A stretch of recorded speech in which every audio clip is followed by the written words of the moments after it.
ಮೊದಲೆಲ್ಲ ಒಂದು ಕಾಲವಿತ್ತು. ಹಾಲಿ ಸಂಸದರು ಟಿಕೆಟ್ ಬಗ್ಗೆ ಯೋಚನೆ ಮಾಡ್ತಿರ್ಲಿಲ್ಲ. ಎಲೆಕ್ಷನ್ ಟೈಮ್ ಬಂದಾಗ ಆಕ್ಟಿವ್ ಆಗಿ ಟಿಕೆಟ್ ತಗೊಂಡು ಗೆದ್ದು ಬಿಟ್ಟು ಆಮೇಲೆ ಕ್ಷೇತ್ರದ ಕಡೆ ತಲೆನೇ ಹಾಕ್ತಿರ್ಲಿಲ್ಲ. ಈಗ ಆ ಆಟನೂ ನಡೆಯಲ್ಲ, ಆ ರೀತಿಯ ಪಾಲಿಟಿಕ್ಸ್ ಕೂಡ ಈಗ ಜಾರಿಯಲ್ಲಿಲ್ಲ. ಯಾಕಂದ್ರೆ ಈಗ ಟಿಕೆಟ್ ಸಿಗಬೇಕಾದ್ರೆ ಸರ್ವೆಯಲ್ಲೂ ಪಾಸ್ ಆಗಬೇಕು, ಎಲ್ಲ ಮಾನದಂಡಗಳಲ್ಲೂ ಸೈ ಅನ್ನಿಸ್ಕೊಳ್ಬೇಕು. ಆದರೆ ಬಿಜೆಪಿಯ ಹಲವು ಮಾನದಂಡಗಳು ಹಾಲಿ ಸಂಸದರ ಹೊಟ್ಟೆಗೆ ಪೆನಾಯಿಲ್ ಹಾಕಿದಂತೆ ಆಗ್ಬಿಟ್ಟಿದೆ.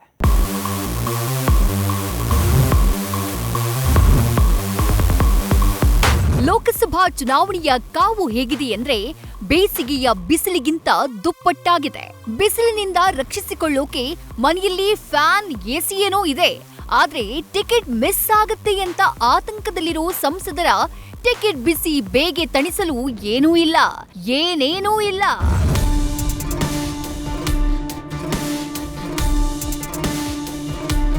ಸದ್ಯಕ್ಕೆ ಪ್ರತಾಪ್ ಸಿಂಹಗೆ ಟಿಕೆಟ್ ಮಿಸ್ ಆಗುತ್ತೆ ಎನ್ನುವ ಸುದ್ದಿ ತುಂಬಾ ದೊಡ್ಡ ಮಟ್ಟದಲ್ಲಿ ಚರ್ಚೆಯಾಗ್ತಾ ಇದೆ. ಹಾಗಂತ ಅವರೊಬ್ಬರಿಗೆ ಮಾತ್ರ ಟಿಕೆಟ್ ಕಟ್ ಆಗ್ತಿದೆ ಅಂತಲ್ಲ, ಇನ್ನು ಹಲವು ಹಾಲಿ ಸಂಸದರಿಗೆ ಟಿಕೆಟ್ ಕಟ್ ಆಗುವ ಚಾನ್ಸಸ್ ಇದೆ. ಅವ್ರು ಯಾರು, ಅವ್ರಿಗೆ ಯಾಕೆ ಟಿಕೆಟ್ ಕೈ ತಪ್ತಾ ಇದೆ ಅನ್ನುವುದು ಸದ್ಯದ ವಿಚಾರ. ಪ್ರಧಾನಿ ನರೇಂದ್ರ ಮೋದಿ ನೇತೃತ್ವದಲ್ಲಿ ಸೋಮವಾರ ನಡೆದಂಥ ಕೇಂದ್ರ ಚುನಾವಣಾ ಸಮಿತಿ ಸಭೆಯಲ್ಲಿ ರಾಜ್ಯದ 28 ಲೋಕಸಭಾ ಕ್ಷೇತ್ರಗಳ ಅಭ್ಯರ್ಥಿಗಳ ಬಗ್ಗೆ ವಿಸ್ತೃತ ಚರ್ಚೆಯಾಗಿದ್ದು, ಬಹುತೇಕ ಕ್ಷೇತ್ರಗಳಿಗೆ ಅಭ್ಯರ್ಥಿಗಳ ಹೆಸರು ಅಂತಿಮಗೊಂಡಿದೆ. ಇವತ್ತು ಮತ್ತೊಂದು ಸುತ್ತಿನ ಸಭೆ ನಂತರ ರಾಜ್ಯದ ಅಭ್ಯರ್ಥಿಗಳ ಮೊದಲ ಪಟ್ಟಿಯಡಿ 15ಕ್ಕೂ ಹೆಚ್ಚು ಅಭ್ಯರ್ಥಿಗಳ ಹೆಸರು ಘೋಷಣೆಯಾಗುವ ಸಾಧ್ಯತೆ ಇದೆ.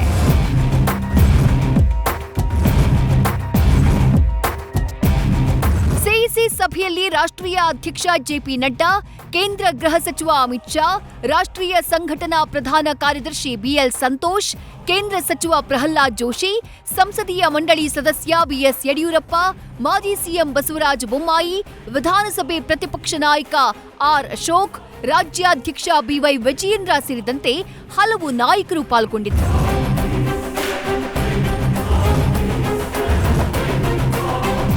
ಸಭೆಯಲ್ಲಿ 28 ಕ್ಷೇತ್ರಗಳ ಬಗ್ಗೆ ವಿಸ್ತೃತವಾಗಿ ಚರ್ಚೆ ನಡೆದಿದೆ.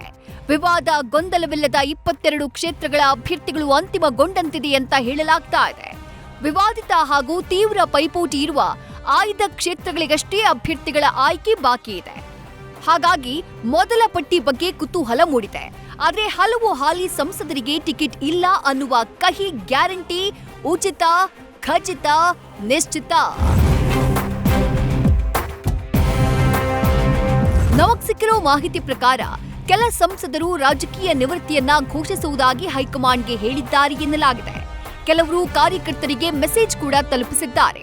ಹಾವೇರಿಯ ಹಾಲಿ ಸಂಸದ ಶಿವಕುಮಾರ್ ಉದಾಸಿ, ತುಮಕೂರು ಸಂಸದ ಜಿಎಸ್ ಬಸವರಾಜು, ಚಾಮರಾಜನಗರ ಸಂಸದ ವಿ ಶ್ರೀನಿವಾಸ್ ಪ್ರಸಾದ್, ಚಿಕ್ಕಬಳ್ಳಾಪುರ ಸಂಸದ ಬಿಎನ್ ಬಚ್ಚೇಗೌಡ ಅವರು ಚುನಾವಣಾ ಕಣದಿಂದ ಹಿಂದೆ ಸರಿದಿದ್ದಾರೆ ಅಂತ ಹೇಳಲಾಗ್ತಾ ಇದೆ. ಹಾಗಾಗಿ ಈ ಕ್ಷೇತ್ರಗಳಿಗೆ ಬಿಜೆಪಿಯ ಹೊಸ ಕಲಿಗಳು ಕಣಕ್ಕೆ ಇಳಿಯಲಿದ್ದಾರೆ. ಹಾವೇರಿಯಲ್ಲಿ ಈಶ್ವರಪ್ಪ ಪುತ್ರ ಕಾಂತೇಶ್, ಮಾಜಿ ಸಿಎಂ ಬಸವರಾಜ ಬೊಮ್ಮಾಯಿ ಮತ್ತು ಮಾಜಿ ಸಚಿವ ಬಿಸಿ ಪಾಟೀಲ್ ಟಿಕೆಟ್ ರೇಸ್ನಲ್ಲಿದ್ದಾರೆ. ಬಹುತೇಕ ಬಸವರಾಜ ಬೊಮ್ಮಾಯಿಗೆ ಟಿಕೆಟ್ ಫೈನಲ್ ಆಗೋ ಚಾನ್ಸಸ್ ಇದೆ. ಜೊತೆಗೆ ತುಮಕೂರು ಕ್ಷೇತ್ರಕ್ಕೆ ಮಾಜಿ ಸಚಿವ, ಪ್ರಭಾವಿ ಲಿಂಗಾಯತ ಸಮುದಾಯದ ನಾಯಕ ವಿ ಸೋಮಣ್ಣ ಅವರಿಗೆ ಟಿಕೆಟ್ ಕೊಡೋ ಸಾಧ್ಯತೆ ಇದೆ. ಚಿಕ್ಕಬಳ್ಳಾಪುರ ಲೋಕಸಭಾ ಕ್ಷೇತ್ರಕ್ಕೆ ಮಾಜಿ ಸಚಿವ ಡಾಕ್ಟರ್ ಕೆ ಸುಧಾಕರ್ ಅವರಿಗೆ ಅವಕಾಶ ನೀಡುವ ಸಾಧ್ಯತೆ ಇದೆ ಅಂತ ಹೇಳಲಾಗ್ತಾ ಇದೆ. ಚಾಮರಾಜನಗರ ಕ್ಷೇತ್ರದ್ದು ಇನ್ನೂ ಅಂತಿಮವಾಗಿಲ್ಲ. ಇನ್ನು ವಯಸ್ಸು, ಕಾರ್ಯದಕ್ಷತೆ ಮತ್ತು ನಾನಾ ಕಾರಣಗಳಿಗಾಗಿ ಕಣಕ್ಕಿಳಿಯೋಕೆ ಉತ್ಸುಕರಾಗಿರುವ ಹಾಲಿ ಸಂಸದರಿಗೆ ಟಿಕೆಟ್ ನೀಡದಿರಲು ನಿರ್ಧರಿಸಲಾಗಿದೆ ಅಂತ ಹೇಳಲಾಗ್ತಾ ಇದೆ.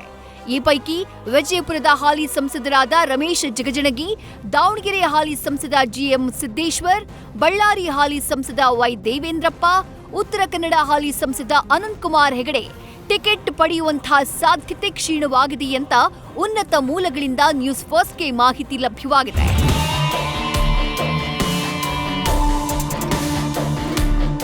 ಕರ್ನಾಟಕದ ಬಿಜೆಪಿ ಅಭ್ಯರ್ಥಿಗಳ ಮೊದಲ ಪಟ್ಟಿ ಎನಿ ಟೈಮ್ ರಿಲೀಸ್ ಆಗಬಹುದು.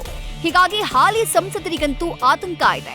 ಈಗಾಗಲೇ ಕೆಲ ಸಂಸದರಿಗೆ ಟಿಕೆಟ್ ಮಿಸ್ ಆಗೋದು ಕನ್ಫರ್ಮ್ ಅಂತ ಗೊತ್ತಾಗಿದೆ.